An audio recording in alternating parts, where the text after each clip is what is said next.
പ്രിയപ്പെട്ട അധ്യാപകർക്കും ഉറ്റവർക്കും മുൻപിൽ ഹൃദയം തകർന്ന മലപ്പുറം പാങ് എന്ന ഗ്രാമം. വാൽപ്പാറ അപകടത്തിൽ മരിച്ച 9 പേർക്കും അന്ത്യാഞ്ജലി അർപ്പിക്കാനായി എത്തിയത് ആയിരങ്ങളാണ്.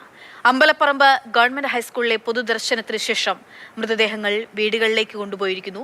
പരിക്കേറ്റ 4 പേർ ചികിത്സയിൽ തുടരുകയാണ്. അഞ്ജന സുകുമാരനും ശ്യാമപ്രസാദ് ഉത്തമനും വിവരങ്ങളുമായിട്ടുണ്ട്. അഞ്ജന നേരത്തെ അജിത ടീച്ചറുടെ വീടിന് സമീപത്തായിരുന്നു ഉണ്ടായിരുന്നത്. അജിത ടീച്ചറുടെ മക്കൾ വരാൻ വേണ്ടി കാത്തു നിൽക്കുകയായിരുന്നു. ഇപ്പോൾ ഇതാ പള്ളികളിലേക്ക് ഉൾപ്പെടെ ഖബർസ്ഥാനിലേക്ക് അടക്കം മൃതദേഹങ്ങൾ എത്തിക്കുന്ന ദൃശ്യങ്ങളൊക്കെ നമുക്ക് മുൻപിലേക്ക് എത്തുന്നുണ്ട്. വിവരങ്ങൾ അഞ്ജന.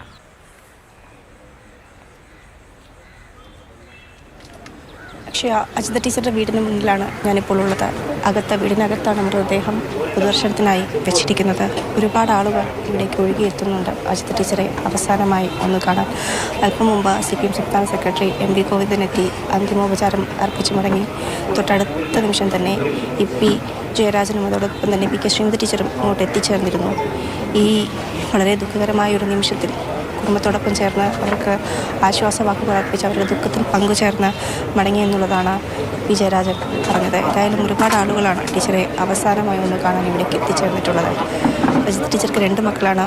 ഒരു മകൾ കാൺപൂർ IIT-യിലാണ്. ആ മകൾ 4 മണിയോട് കൂടി എത്തിച്ചേരുമെന്നുള്ളതാണ് അറിയിച്ചിരിക്കുന്നത്. അതിനാലാണ് സംസ്കാരം അല്പമൊന്ന് നീട്ടിവെക്കേണ്ടതായി വന്നത്.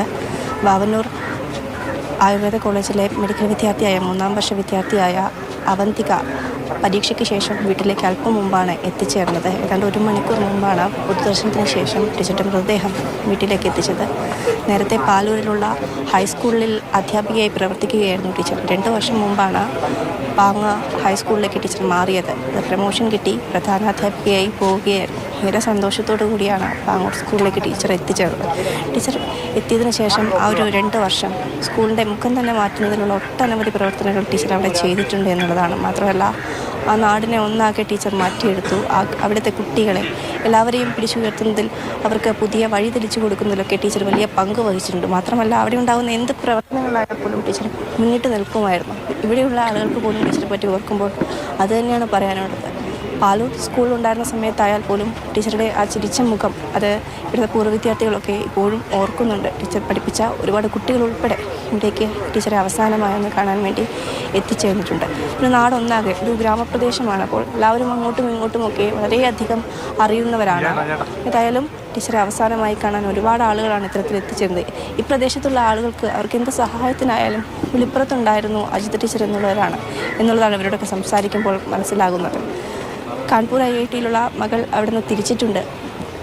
ദുഃഖവാർത്ത അറിഞ്ഞതിന് ശേഷം 12-ഓട് കൂടി നെടുമ്പാശ്ശേരി വിമാനത്താവളത്തിൽ എത്തുമെന്നുള്ളതാണ് അറിയിച്ചിരിക്കുന്നത്. പിന്നീട് അവിടെ നിന്ന് ഇങ്ങോട്ട് എത്തിച്ചേരാനുള്ള ഒരു സാവകാശം മകളെത്തി കണ്ടതിന് ശേഷം എന്തായാലും ഷൊർണൂരിലേക്ക് ടീച്ചറുടെ മൃതദേഹം കൊണ്ടുപോകും. ഷൊർണൂർ ശാന്തി തീരത്തായിരിക്കും സംസ്കാര ചടങ്ങുകളൊക്കെ നടക്കുന്നത്. 4-ഓട് കൂടെ തന്നെ മൃതദേഹം ഇവിടെ നിന്നും കൊണ്ടുപോകുമെന്നുള്ളതാണ് ബന്ധുക്കൾ അറിയിക്കുന്നത്. അജിത ടീച്ചറുടെ വീടിന്റെ മുറ്റമാണ് നമ്മൾ കാണുന്നത്. അജിത ടീച്ചറുടെ വീടിന് മുറ്റത്ത് നിന്നുള്ള ദൃശ്യങ്ങളാണ്. EP നേരത്തെ എത്തിയിരുന്നു.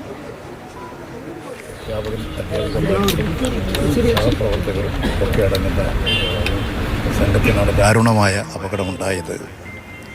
9 പേര് ജീവഹാനി സംഭവിച്ചത്. 4 പേർ ആശുപത്രിയിലാണ്. നമ്മുടെ കേരളത്തിൻ്റെ ചരിത്രത്തിൽ തന്നെ ഏറ്റവും ദുഃഖകരമായ സംഭവങ്ങളിൽ ഒന്നാണിത്. ഈ നാടാകെ ദുഃഖത്തിലാണ്. ജനങ്ങളിലും കേരളീയരെല്ലാം തന്നെ ഇത് കേട്ടപ്പോൾ തന്നെ വല്ലാത്ത ഒരു ദുഃഖകരമായ അവസ്ഥയിലാണ്. ഈ ദുഃഖം അനുഭവിക്കുന്ന കുടുംബങ്ങളോടും നാട്ടുകാരോടും അതുപോലെ തന്നെ സാമൂഹ്യ രംഗവുമായൊക്കെ ബന്ധമുള്ളവരാണ് ഇതിൽ പലരും. അവരെല്ലാം സ്നേഹിക്കുന്ന വലിയ വിപുലമായൊരു ജനവിഭാഗമുണ്ട്. പ്രത്യേകിച്ച് സ്ത്രീകളൊക്കെ വളരെയധികം സ്നേഹിക്കുകയും ബഹുമാനിക്കുകയും ചെയ്യുന്ന അധ്യാപികമാരാണ്. അവരുടെ എല്ലാം ഈ ദാരുണമായ വേർപാടിൽ അങ്ങേറ്റ ദുഃഖവും അനുശോചനവും രേഖപ്പെടുത്തുന്നു. ആ കുടുംബാംഗങ്ങളോട് ഞങ്ങളുടെ എല്ലാവിധ അനുശോചനവും അറിയിക്കുന്നു. EP ജയരാജൻ, MV ഗോവിന്ദൻ ഉൾപ്പെടെയുള്ള CPM നേതാക്കൾ നേരത്തെ വീട്ടിലേക്ക് എത്തിയിരുന്നതിന് ശേഷം അവർ നടത്തിയ അനുശോചന പ്രകടനമാണ് നമ്മൾ കേട്ടത്. ഇപ്പോൾ അജിത ടീച്ചറുടെ സംസ്കാരം നടക്കുക വൈകിട്ടാണ്. ഷൊർണൂർ ശാന്തി തീരത്താണ് നടക്കുക. മകൾ കാൺപൂർ IIT-യിലാണ് പഠിക്കുന്നത്. തിരികെ എത്തേണ്ടതുണ്ട്. മകളെ കാത്തിരിക്കുകയാണ്. അതിനുശേഷമായിരിക്കും സംസ്കാരത്തിനായി കൊണ്ടുപോവുക. പള്ളിപ്പറമ്പിലേക്ക് ഖബർ കൊണ്ടുപോകുന്നത് നമുക്ക് കാണാൻ സാധിക്കുന്നുണ്ട്. അതിൻ്റെ ദൃശ്യങ്ങൾ വരികയാണ്. 7 പേരുടെ സംസ്കാരം 3 ജുമാ മസ്ജിദുകളിലെ ഖബർസ്ഥാനിലായിട്ടാണ് നടക്കുന്നത്. സുഹറ ടീച്ചറും ടീച്ചറുടെ മകൻ 11 വയസ്സുകാരൻ ഹിഷാമിൻ്റെയും ഉൾപ്പെടെയുള്ള ദൃശ്യങ്ങളാണ്, മൃതദേഹത്തിൻ്റെ ഖബറിൻ്റെ ദൃശ്യങ്ങളാണ് നമ്മൾ കാണുന്നത്. അതിദാരുണമായിട്ടുള്ള കാഴ്ചയാണ്, സങ്കടമാണ്. വീടുകളിലെ എത്തിച്ചതിന് ശേഷം ഖബർസ്ഥാനിലേക്ക് മൃതദേഹം കൊണ്ടുവരുന്നത് കാണുന്നു. നമുക്ക് ഇതേ സമയത്ത് തന്നെ പൊള്ളാച്ചിയിൽ നിന്നുള്ള വിവരങ്ങൾ കൂടി, കോയമ്പത്തൂരിൽ നിന്നുള്ള വിവരങ്ങൾ കൂടി ലഭിക്കേണ്ടതുണ്ട്. അവിടെ ആശുപത്രിയിലാണ് ഉള്ളത്, ചികിത്സയിലുള്ള ആളുകളുണ്ട്. 2 പേരുടെ നില ഗുരുതരമായി തുടരുന്നു. കുട്ടിയെ വാർഡിലേക്ക് മാറ്റുകയും ചെയ്തിട്ടുണ്ട്. രാഗിൻ അവിടെ നിന്ന് വിവരങ്ങളുമായി ചേരുന്നുണ്ട്. രാഗിൻ, നിലവിലിപ്പോൾ ആരോഗ്യനിലയിൽ എന്തെങ്കിലും മാറ്റമുണ്ടോ? നമുക്ക് പ്രതീക്ഷ നൽകുന്ന, സമാധാനം നൽകുന്ന, ആശ്വാസമാകുന്ന എന്തെങ്കിലും വാർത്ത ആശുപത്രിയിൽ നിന്ന് പങ്കുവയ്ക്കാനുണ്ടോ? അക്ഷയ, കോയമ്പത്തൂരിൽ ഇപ്പോൾ ആശുപത്രിയിൽ 3 പേരാണ് പ്രധാനമായും ചികിത്സയിലുള്ളത്. മുഹമ്മദ് ഫയാസാണ് ഈ വാഹനം ഓടിച്ചിരുന്നത്. അപകടത്തിൽപ്പെട്ട വാഹനം ഓടിച്ചിരുന്നത് മുഹമ്മദ് ഫയാസ് ആയിരുന്നു. മുഹമ്മദ് ഫയാസിന് ഇൻറ്റേർണൽ ബ്ലീഡിംഗ് ഉണ്ട്. അതോടൊപ്പം തന്നെ ഇത്തരത്തിൽ ശരീരമാസകലം ക്ഷതം ഏറ്റിട്ടുണ്ട്. കൂടാതെ മറ്റൊരാളെന്ന് പറയുന്നത് ഇത്തരത്തിൽ ഈ പറയുന്ന സഹദിൻ മുഹമ്മദ് ആണ്. 11 വയസ്സുള്ള കുട്ടിയാണ്. സഹദിന് ഇത്തരത്തിൽ വാർഡിലേക്ക് മാറ്റിയിട്ടുണ്ട്. പക്ഷേ അപ്പോഴും ഇത്തരത്തിൽ ഈ മോണിറ്ററിംഗ് അല്ലെങ്കിൽ ഇതുമായി ബന്ധപ്പെട്ട നിരീക്ഷണം തുടരുന്നു എന്നതാണ് ഡോക്ടർമാരുടെ സംഘം വ്യക്തമാക്കുന്നത്. നൗഷാദ് അലിയുണ്ട്. നൗഷാദ് അലി അവിടുത്തെ പാങ്ങ സ്കൂളിലെ ഡ്രൈവറായിരുന്നു. ആ ചികിത്സയും അതുമായി ബന്ധപ്പെട്ട് നടക്കുകയാണ്. 48 മണിക്കൂർ നിരീക്ഷണം ഇപ്പോൾ പറഞ്ഞിരിക്കുകയാണ്. 48 മണിക്കൂറിന് ശേഷം മാത്രമായിരിക്കും ഈ പറഞ്ഞ കുട്ടിയുടെ ഒഴികെ മറ്റ് 2 പേരുടെ കാര്യത്തിൽ തീരുമാനം പറയാൻ കഴിയുക എന്നതാണ് ഡോക്ടർമാർ ഇപ്പോൾ വ്യക്തമാക്കുന്നത്. കുട്ടിയെ ഇപ്പോൾ വാർഡിലേക്ക് മാറ്റിയിട്ടുണ്ട്.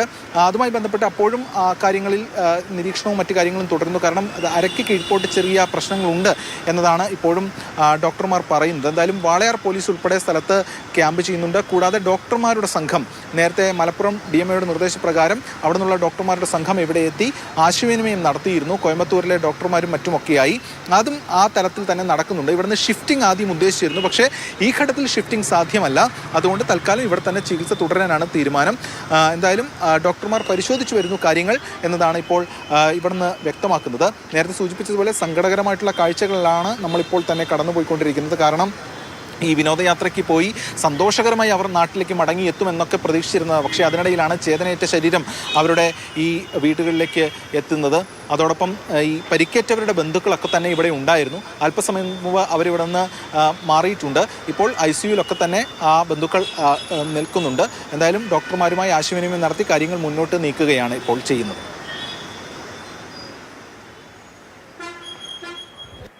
സ്കൂളിന് വേണ്ടി പലതും ചെയ്യുന്ന HM ആണ്. എല്ലാം ഉഷാർ പ്രവർത്തിക്കുന്ന ടീച്ചർ HM ആണ്.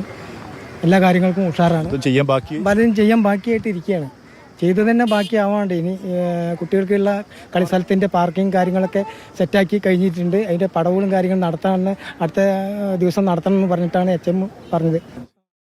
എന്തായാലും ഇപ്പോൾ ആശുപത്രിയിലുള്ള 2 പേരുടെ ആരോഗ്യാവസ്ഥയിൽ 48 മണിക്കൂർ കഴിഞ്ഞാൽ മാത്രമേ അവരുടെ ആരോഗ്യം എങ്ങനെയാണ്, എന്താണ് നില എന്നുള്ള കാര്യത്തിൽ ഒരു വ്യക്തത പറയാനാവൂ എന്നുള്ളതാണ് ഡോക്ടർമാർ പറയുന്നത്.